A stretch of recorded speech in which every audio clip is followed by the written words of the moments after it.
What's good? What's good?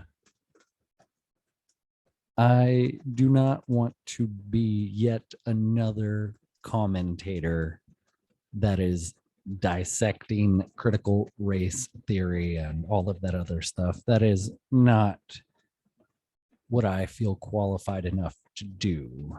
However, I do feel qualified enough to say that what is going on socioculturally is relevant and it is a necessary conversation to have.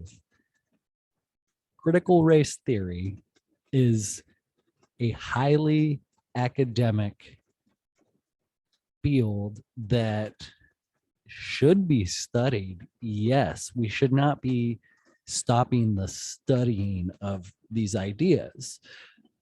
That's what academia is about, the pursuit of ideas, putting forth hypotheses, and then thus trying to prove them, making inferences and deductions.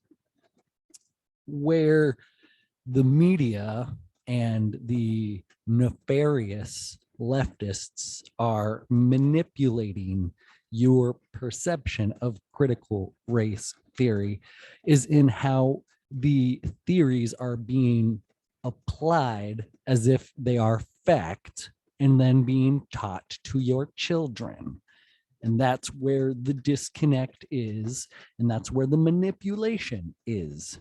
So teaching your 6-year-old child that they have white privilege is an example of this. The idea of white privilege and how it manifests in our social sphere is something that should be discussed. Yes, that is theory, the discussion, the putting forth of ideas and of, ooh, it's really coming down. It's kind of cool. I'm liking this. Okay, I'm sorry. So now praxis, Praxis, I believe. There might be 2 X's, but praxis is the implementation of theory. And critical race theory has not had enough verification. It has not had validation. In fact, it is actually being invalidated. If you will Google Helen Pluckrose and the hoax studies she was involved with, they display how absurd the realm of this academic theory can go. So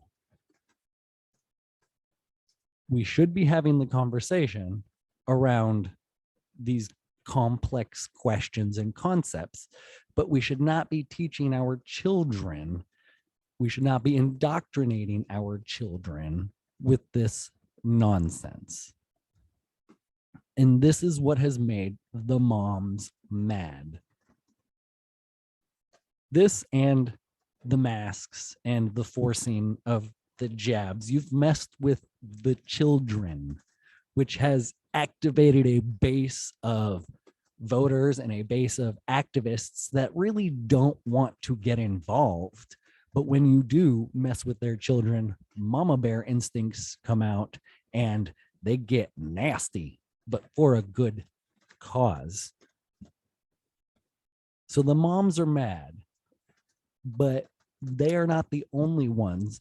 And their addition to the movement is going to act as a catalyst because men just want to impress women. That's just basic anthropology. Excuse me, straight men and gay men with mommy issues just want to impress women. Okay, so the angry moms are now siding with the angry conservatives because, as I mentioned earlier, the nefarious portion of the Democratic Party is they've just gone off the deep end and they're not even hiding it anymore. And so there are 2 factions, I believe, right now in the Democratic Party. There are a lot more, but there are 2 that are relevant to the culture wars.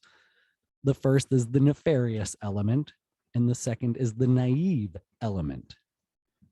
Because at this point, if you're not actively nefarious, you cannot be actively naive, I guess. It is, in the definition of naive, it is like an active state of just not accepting reality or not taking the time to look at what's going on. And so the moms are mad and they're siding with the right, with the conservatives, with the GOP. The Trump base. It's really interesting. It's no longer really left or right. It's like leftist versus Trump base. And one of the indicators that I personally am using to put forth this argument that I believe the moms are leaning right is the fact that I generally post anarchist, libertarian style content or social commentary content on my Instagram that leans away from tyranny, which automatically leftists will just call right and alt-right and, white nationalist content. But I've been getting a lot more likes on my content lately, and I haven't changed much. I'm still posting anti-government content. I'm still posting anti-corruption content. I'm still posting spiritual awakening content, but I have had a lot more moms, wives, and women in generally liking my content, which to me that's a change. That is a change in the demographics. But I can see why, because shit is going down. And as I wrap up this video, I want to read something from a YouTube comment section. I like to keep my pulse on what is going on socially. And if you just will read what honest people say on the internet, it's pretty wild. So this person posted on a video, the most terrifying force of death comes from the hands of men who wanted to be left alone. They try so very hard to mind their own business and provide for themselves and those they love. They resist every impulse to fight back, knowing the forced and permanent change of life that will come from it. They know that the moment they fight back, their lives as they have lived them are over. The moment the men who wanted to be left alone are forced to fight back, it is a form of suicide. They are literally killing off who they used to be, which is why when forced to take up violence, these men who wanted to be left alone fight with unholy vengeance against those who murdered their former lives. They fight with raw hate and a drive that cannot be fathomed by those who are merely play acting at politics and terror. True terror will arrive at these people's door, and they will cry, scream, and beg for mercy. It will fall upon the deaf ears of the men who just wanted to be left alone.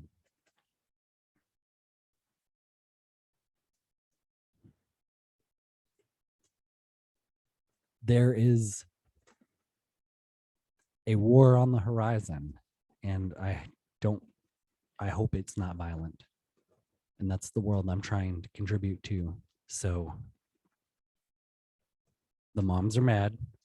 Let's come together and try and calm them down before things get too out of control. Thank you very much for listening.